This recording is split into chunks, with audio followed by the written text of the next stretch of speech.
सो hey everyone, कैसे आप सब लोग। आज फिर हम एक नया टॉपिक डिस्कस करेंगे जो कि होने वाला है क्रोनिक ऑब्स्ट्रक्टिव पल्मोनरी डिसीज़ के ऊपर। ये एमएसएन का एक इंपॉर्टेंट टॉपिक है जो कि एग्जाम में भी पूछा जाता है। और इस डिसीज़ से क्या होता है, क्या इसके सिम्टम्स होते हैं, कैसे इसको क्योर कर सकते हैं, सारी चीज़ें इस वीडियो में हम डिस्कस करेंगे।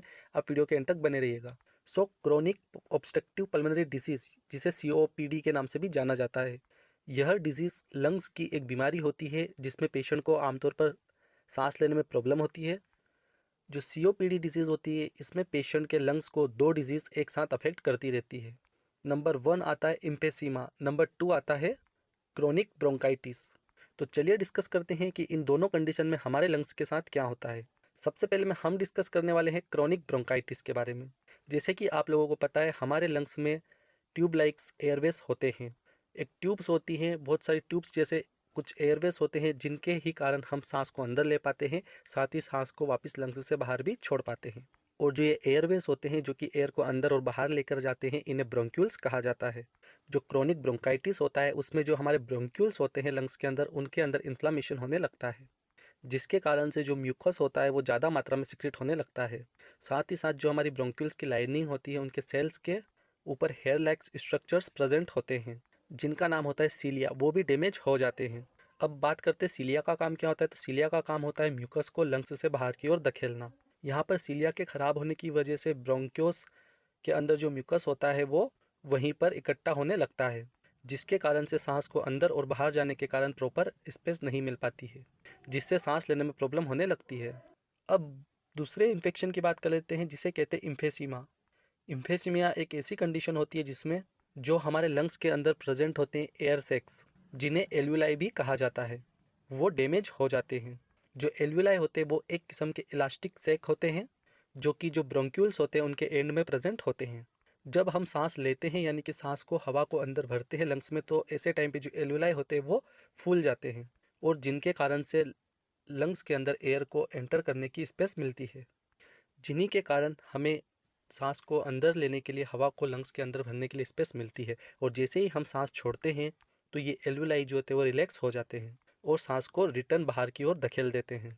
ये प्रोसेस सेम वैसे ही काम करती है जैसे हम किसी एक बलून के अंदर हवा भरते हैं तो वो फूल जाता है, और जैसे ही हम उस होल से हाथ हटाते हैं तो हवा वापस निकल करके वो गुब्बारा वापस से अपने नॉर्मल स्ट्रक्चर में आ जाता है। अब इम्पेस्मिया के मरीज में जो सेल्स होते हैं उनके अंदर प्रेजेंट इलास्टिक जो होती है वो ख़त्म हो जाती है, जिसके कारण से इस बीमारी से ग्रसित मरीज सांस को ठीक तरीके से बाहर की ओर नहीं निकाल पाते हैं, और इसी कारण से इन्हें सांस लेने में भी वापस से दिक्कत का सामना करना पड़ता है।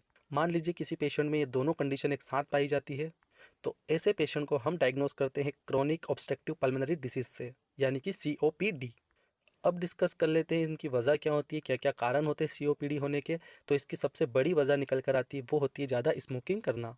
करीबन 90% केसेस ऐसे होते हैं कि जो सीओपीडी की कंडीशन बनती है पेशेंट में, वो स्मोकिंग करने के कारण होती है। अगर इसकी एज के बारे में बात कर लें इस डिजीज़ को ज़्यादातर क्योज करने की, तो वो 40 की एज के बाद में होने के चांसेस होते हैं। जैसा कि आप सभी लोगों को पता है, सिगरेट्स के अंदर बहुत सारे हार्मफुल केमिकल्स पाए जाते हैं, और जैसे कोई पर्सन अगर डेली मात्रा में सिगरेट कंज्यूम करता है तो धीरे धीरे ये जो केमिकल्स होते हैं वो इसके लंग्स की जो एल्वुलाई होती है उनको डैमेज करते जाते हैं, जिसके कारण सीओपीडी की कंडीशन बन जाती है।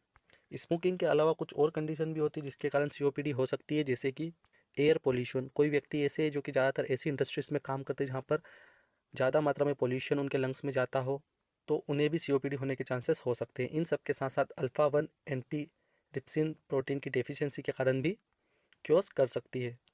अब बात कर लेते हैं सीओपीडी को हम डायग्नोस कैसे कर सकते हैं। तो सीओपीडी डायग्नोस करने के लिए चेस्ट एक्सरे कराया जा सकता है, सीटी स्कैन भी कराई जा सकती है आपके डॉक्टर के द्वारा। इन सब के साथ साथ स्पायरोमीटर टेस्ट भी किया जा सकता है पेशेंट का। स्पायरोमेट्री टेस्ट क्या होता है, इस टेस्ट में मरीज स्पायरोमेट्री डिवाइस की ट्यूब में ज़ोर ज़ोर से सांसें लेता है, जिसे देख करके डॉक्टर ये डायग्नोस करता है कि इस पेशेंट के लंग्स किस हद तक डैमेज हो चुके हैं।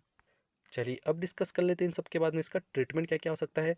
तो सीओपीडी को 100% ट्रीटेड नहीं किया जा सकता है, लेकिन हाँ, इसे आगे और ज़्यादा डैमेज होने से रोका जा सकता है। जैसे कि पेशेंट क्या कर सकता है, बिल्कुल ही स्मोकिंग अवॉइड कर सकता है, ऐसी जगहों पर जाना बंद कर दे जहाँ पर ज़्यादा पोल्यूशन होता है।